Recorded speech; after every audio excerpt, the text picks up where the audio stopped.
Chapman opened his new Lotus factory in Norfolk 2 years ago. It cost more than £1 million. Yet he started 15 years ago with only a £25 loan from his girlfriend, tinkering with a second-hand engine. How did he break through? Okay. His father was completely non-technical and kept a pub in North London. But after ordinary secondary school, Chapman was sent to London University, where he got a civil engineering degree, second class. He had a year in the Air Force, then joined a large aluminium firm. But privately, he was indulging his real passion, cars. He called his first car Lotus, a surprisingly poetic name for the machine, but drawn, he now tells us, from the name on a bathroom fitting. At first, he prepared small second-hand cars for himself to race, but soon Lotus began to be known as a winner, and since his racing was expensive, he began to sell cars from his garage cum factory. The breakthrough came 9 years ago with his first proper production car, the Lotus Elite. Now, only 15 years from the start, Chapman has made it, and from his brand new factory, he'll sell 3,000 cars this year, perhaps 5,000 in 2 years' time. Mr. Chapman, you've come an awful long way. How much are you now worth? Oh, I really couldn't say. I haven't really stopped to work it out. We're busy developing Lotuses and Lotus companies and growing, and I'm more interested in the technical side of it. We did gross over £3 million worth of turnover last year, and I'm estimating around 4 million this year, I should think. Well, it certainly makes you a millionaire anyway. I don't know about that. Did you have any great strokes of luck? I think you have to have the right opportunities, most certainly. I don't know that luck really comes into it. I think it's more a question of seizing the opportunities that present themselves. And there's a lot of opportunities that come one's way that you realise afterwards that perhaps you didn't seize them quickly enough. But to do a business like this, don't you have to be pretty ruthless? I don't think you have to be ruthless. I think you have to be prepared to make some unpalatable decisions at times, because frequently you're faced with making a decision between two evils, and you're going to hurt somebody. And this is the tragedy of trying to run a business, that you do end up making unpalatable decisions sometimes, but there's no way out frequently. Do you think anybody else could now set out and do what you've done? I think there will always be a case for a relatively small, virile, adaptable business to fill in the gaps that must exist when you've got big business like the big car manufacturers fulfilling a mass market. There's always going to be scope for the man who can offer something better, something different, and this is what we intend to do. Turning to racing, does racing really help you to develop your cars, or is it advertising and publicity? We mainly go racing because I like it. I like going racing. I've always been involved in racing. I like the competitiveness of it. I like the comradeship of it. And I also like the technical fallout that comes from it. We do learn a tremendous amount from racing. Our engineers in the car company can take direct read-offs from our racing cars to our production cars in terms of suspension, handling, safety. We stress everything to the limit on our race cars. We find out just what a part will do and how much it will stand, and then we then know what sort of safety limit we can incorporate in our production cars.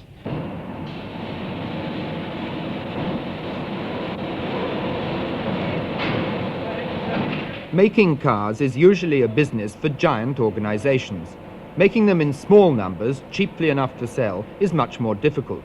The cars have to be made largely from other firms' components.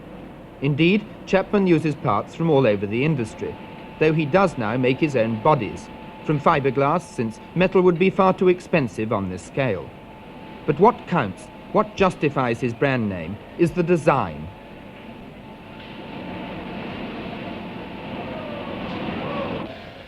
It's here in design that Chapman's single-minded technical skill is outstanding. His most basic contribution is in suspension and chassis design. There's even a part known to the car world as the Chapman strut.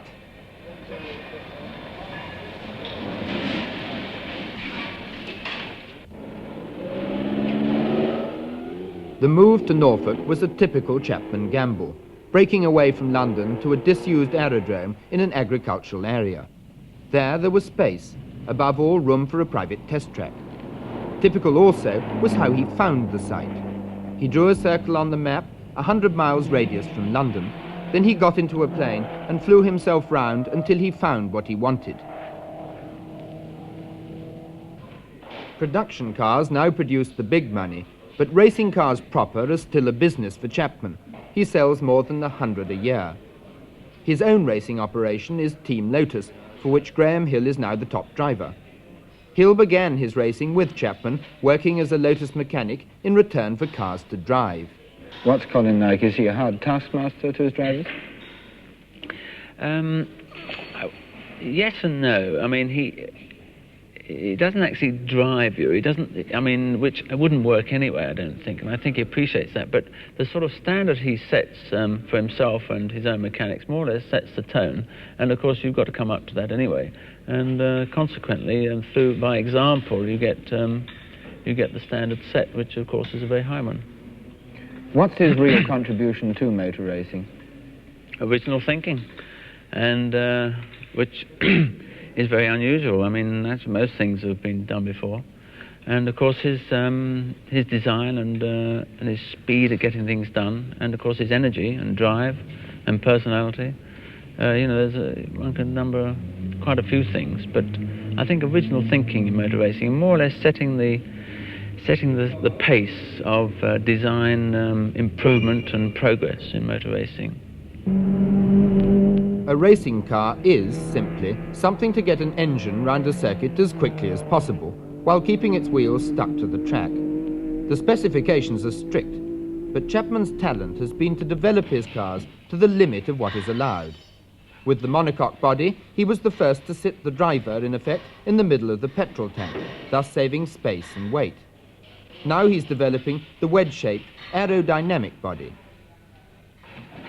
With this jet-engined wedge, he took on the Americans at Indianapolis this year. He'd already won the American Classic in 1965, the first British constructor ever to do so. I was horrified to see the way that the design of cars had stagnated over there, insofar as they just hadn't had the spur of competition that we'd had in Europe to evolve newer and better cars.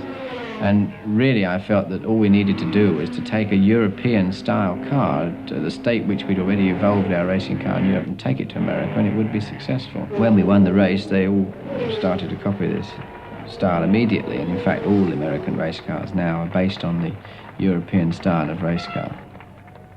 You go over to America a lot. Have you learned anything from American business methods? I don't think that in particular the Americans have that much better ideas on business than can be found in the good firms in England. They do business on a larger scale, but a lot of their reputation is a bit of a myth, I feel. What is this, public relations, or are they more public conscious? You're fairly public conscious. I think they're very good at patting themselves on the back, whereas the British tend to criticise themselves all the time and more often. But if you compare the actual results achieved, I don't think there's all that much difference. The Americans think that there's much less government interference than there is in Britain, for instance, with businessmen. Do you feel this? Do you feel that the load of the government machine is down on your neck the whole time? I feel we could do with a far less government interference than we have in Britain at the moment. Not so much direct with businesses as with people. I feel that we're far too overregulated. I feel that the unions are far too restrictive, that everyone takes a negative look instead of a positive look at the problem. And they still harp back too much on the bad old days. And I feel that these, in any enlightened society, these are gone forever, and what we should be doing now is looking to seizing opportunities, creating opportunities, and fostering progress, rather than trying to restrict everything down to a negative approach, which is what's happening now. And yet you're something of a nationalist. You carry Racing for Britain on your vans and on your cars, and You have made your own success here in Britain. How do you feel when you go abroad and come back? What do you feel about Britain? The net result of spending 10 years travelling to most countries in the world racing makes me realise what a wonderful place Britain is and how pleased I am to come back to it. There was another advantage in moving Lotus to a Norfolk aerodrome. Chapman has his own plane. This is one of the luxuries that wealth allows him, and one of the few hobbies away from cars that he allows himself. Another is the holiday home in Ibiza, to which he flies himself direct.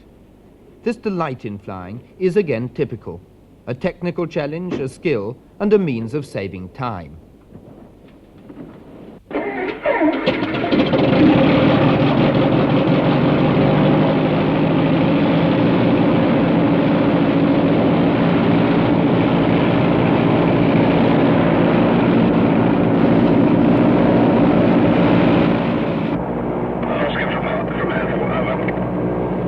Oscar, I'd now like to take off. Can you clear the track, please? Roger, will do.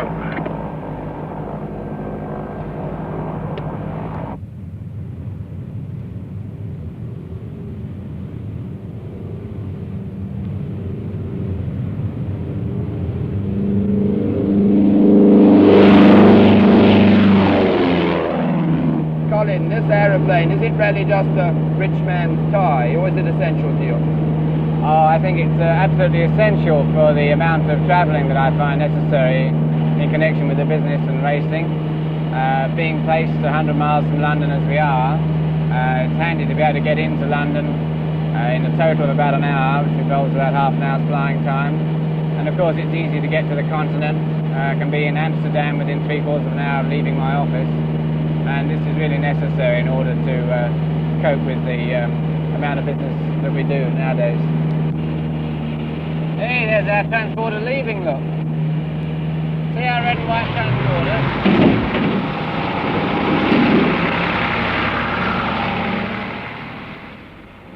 He flew to Rouen for the French Grand Prix in July, the 6th of this year's 12 championship races. As always, Chapman was experimenting, this time with the revolutionary aerofoil. Want it back on? Yes, I should think so. Yeah, if you can get it on time. Otherwise? Well, I don't know whether we're going to. Yes, we might. We've got 10 minutes. Yes. Well, have a go. See if you can get it back on in time.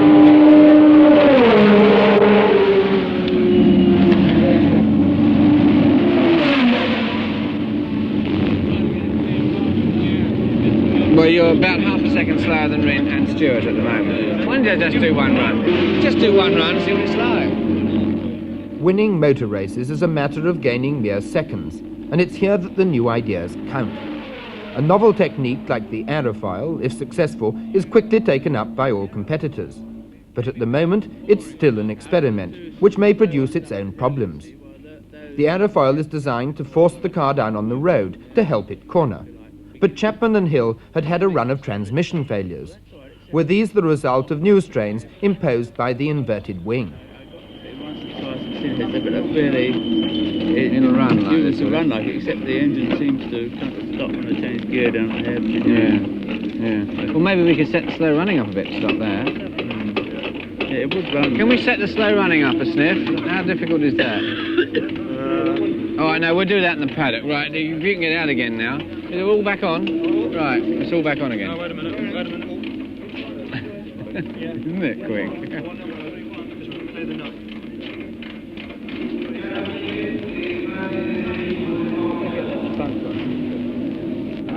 A magic device now, you see. You're going to get time for about 2 laps.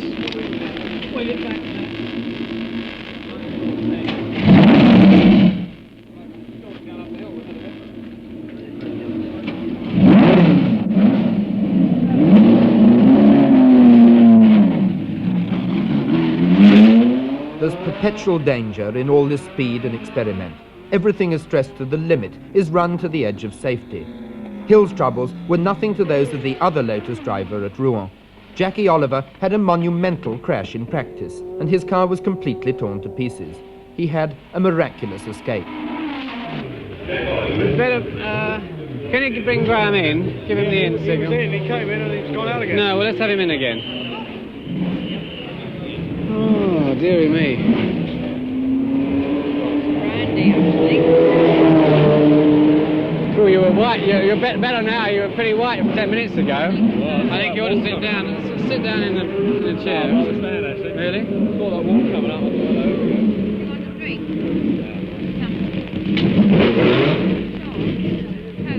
Alright now, I just got me up there.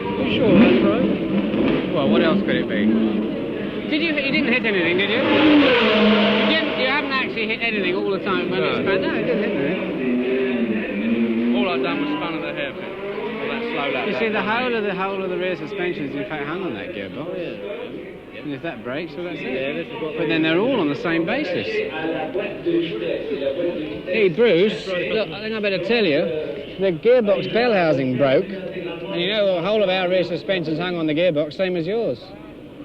And it's just broken in half in the middle. You know, the bell housing's got a hell of a load in it, if you think about it. That's all that's happened, it's just broken in half. I'm bringing Graham in, I'm not going to run him like that.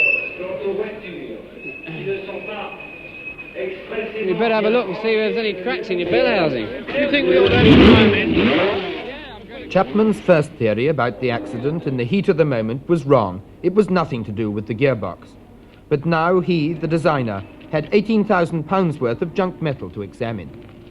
Any idea at all, Mr. Chapman, what might have caused it? I haven't a clue at the moment. It's very early days to say. We'll have to have a look and see if anything, you know, if we can see anything obvious.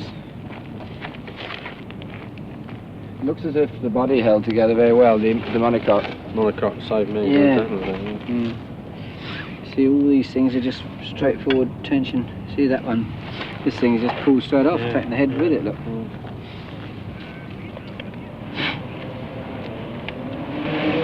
What was happening? Were you going straight when it happened? Yes, in a straight line. You can see where the skid marks are up there. And then what do you know? You were going backwards, suddenly? Well, it moved funnily across the road towards the right. And then it just spun. Started to go backwards, but it didn't spin completely, and it went halfway, and then started to go backwards, and then it went the whole turn again. And next thing I saw was the wall here. You hit the wall, is that what stopped you? Well, it stopped me, quite enough, but I bounced off and ended up this way and then jumped out. Oliver was all right, but the agony for a designer like Chapman is that things do go wrong. This spring, Mike Spence was killed in a Lotus, and the master driver, Jim Clark. I did get very, very close to Jim Clark. He was, I would say, my best friend I've ever had. We got on terribly well together. I understood exactly what he wanted and so on, and I think he understood exactly what I meant when we conversed on the subject. Plus, we were very good friends off the track. Jimmy was, in my opinion, probably the greatest racing driver there's ever been. He's been a very rare combination of a fantastically high intellect, a fantastically high ability, with a tremendous concentration. And I don't think there are any other drivers that, in my experience of Grand Prix racing over the last 10 years, have ever equalled or ever likely to equal the sort of a total race driver concept that Jimmy was. And this is the tragedy of motor racing, is when you do get close to a driver and there is an accident, of course, it hurts you so much more. A racing driver's life is in the hands of the designer, but also in those of the mechanics. They are the third strand in this tiny, close-knit world. What's Chapman like to work for? Exacting, reasonable in the main, I think. It's very difficult to be completely reasonable with the amount of work you've got to cover. Sometimes people are working very late hours and there's lots of work to do, but it must be done if you expect to win. Is he easier to get on with when you're winning? What happens when you start having a losing streak? I think he's easier to get on with when we're losing, actually. Seems, to try and ease you on and help you along. It's quite reasonable. Has he got a temper? Yes, he's got a definite temper. He doesn't lose it very often, though. It has to be something fairly stupid or severe to get him really going.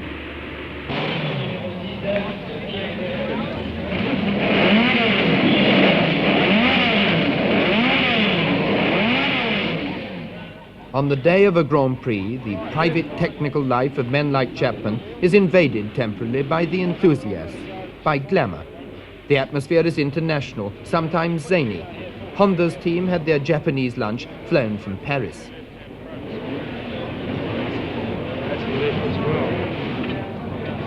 Though he's now a manufacturing tycoon, Chapman is still hooked on this small, competitive racing fraternity. Other manufacturers like Mercedes and even for a time Ferrari have pulled out of it. Racing doesn't pay by itself, good advertising as victory can be. But Chapman goes on, win or lose. There's tremendous excitement and tension and atmosphere in racing. I must admit it's a terribly disappointing sport to take part in because there's 18 or 20 cars go out to the race, only one of them can ever win. But after a while you begin to realise that this is the pattern of it and that you all have your share of good times and you have your share of your bad times, and they're roughly in the ratio of 18 to 1.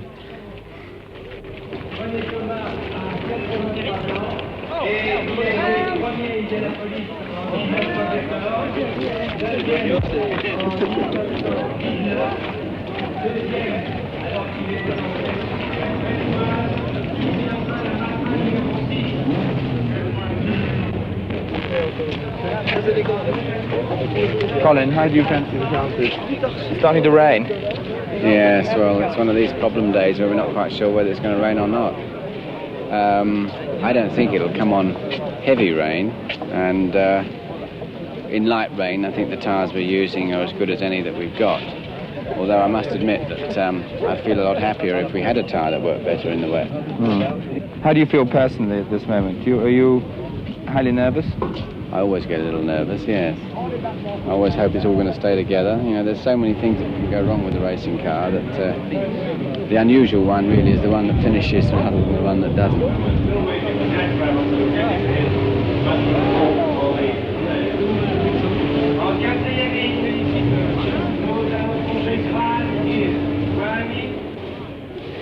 There is tremendous tension at the start of the race because this is what we've all been working for. This is what all the mechanics have slaved away many, many hours in the garages, and what we've all worked on the drawing boards and so on to get this car to the starting line. And this is going to be the moment when we find out whether all the things we think are going to work are in fact going to work.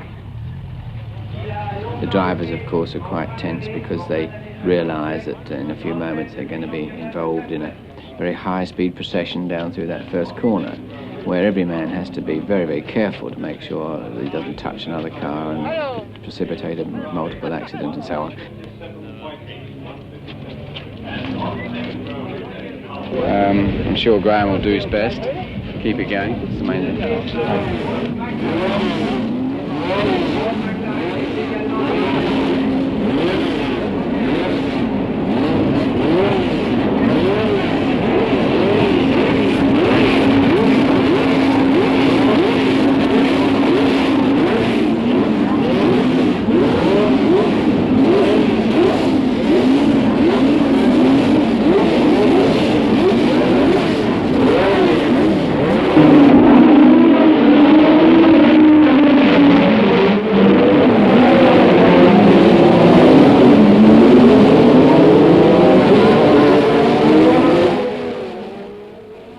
Chapman won no prizes at Rouen.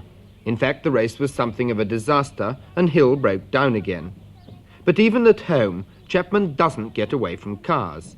The technical man par excellence, he hasn't really got many interests outside the technical. He keeps fit, is weight conscious, but he's always designing something. Nor does he take time to indulge in his new wealth. Predictably, he's got a lot of cars, 7 of them, but otherwise he doesn't spend with a millionaire's abandon. His one big new venture is the £40,000 house he's building. In a way, it's like Chapman himself. Modern inside, but outside conservative. Chapman prefers, he says, something enduring. Come on, Clyde. Now do something, Clyde. You beat to it. Come on, Doc, let me have a go. Come on, take along. Woo! Please, ready? Got it, Claire? Yes, you do.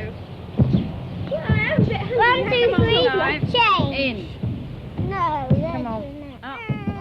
Until the new house is finished, the Chapman family lives simply, if comfortably. No servants, just an au pair girl. Mrs. Chapman is used to making her own curtains and does the cooking. It was she who lent him that £25 that got him started on his way to become a millionaire. How does she think this success has changed her husband? Well, to me, I think he's a better person for it. He's a lot more tolerant now and understanding of people, and he's more interested in other people.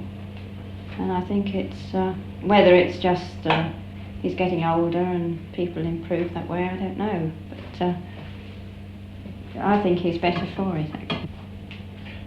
Now, has it changed your life?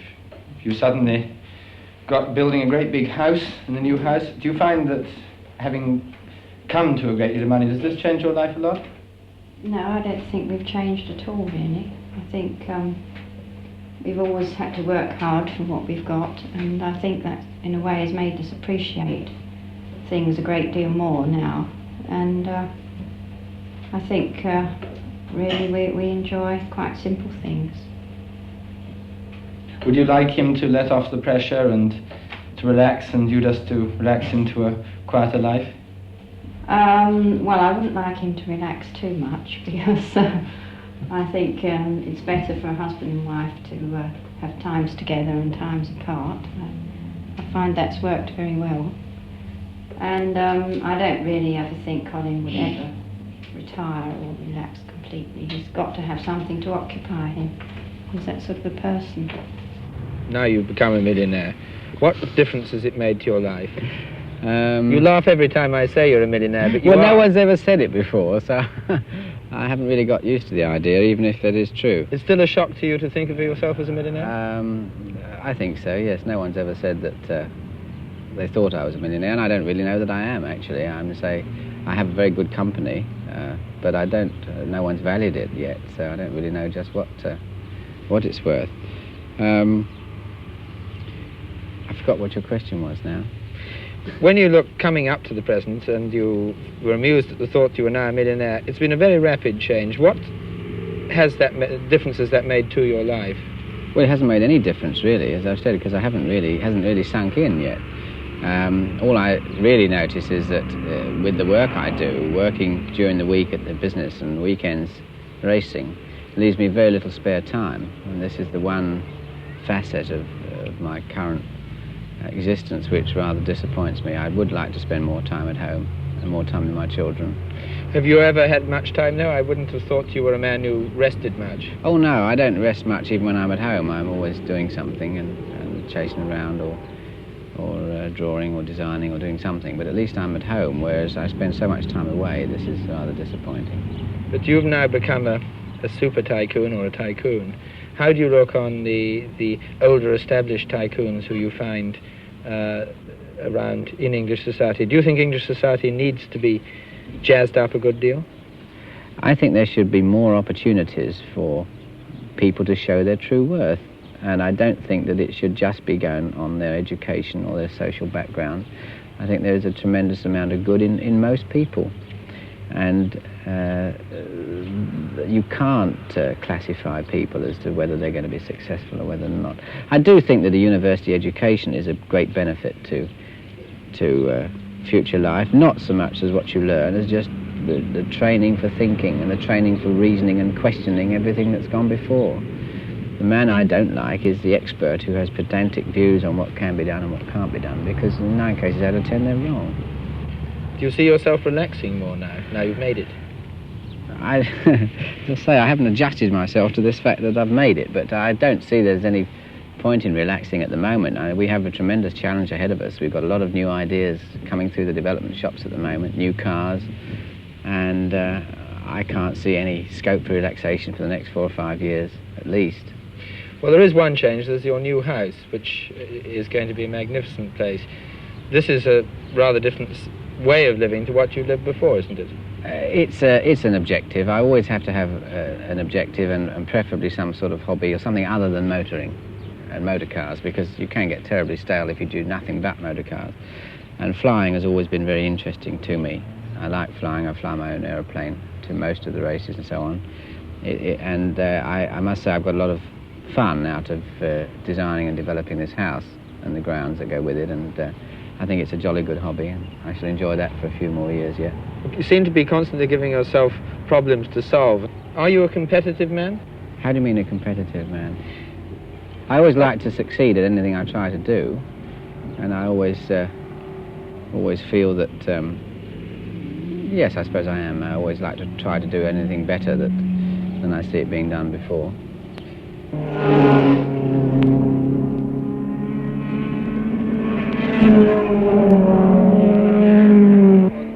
Colin Chapman, the competitive man, has made his million out of cars. But his wealth hasn't changed him much. He's conservative, patriotic. His pleasures are still as they've always been, in the tackling of technical problems. He's partly a standard British type, but he's also a trailblazer in this modern, machine-dominated world. For such a man, motor racing, which is invention fired by competition, makes the perfect arena. For Chapman, it's more than the springboard to a fortune, more than a mere testbed for new ideas. To Colin Chapman, millionaire, Grand Prix is both a challenge and a fulfillment. I think if you try hard enough at racing, you should always be able to win your share of races. I don't think that it is beneficial for anybody if any one team won all the races. We want to win a third of them if we can, and if we don't, it's only because we don't try hard enough.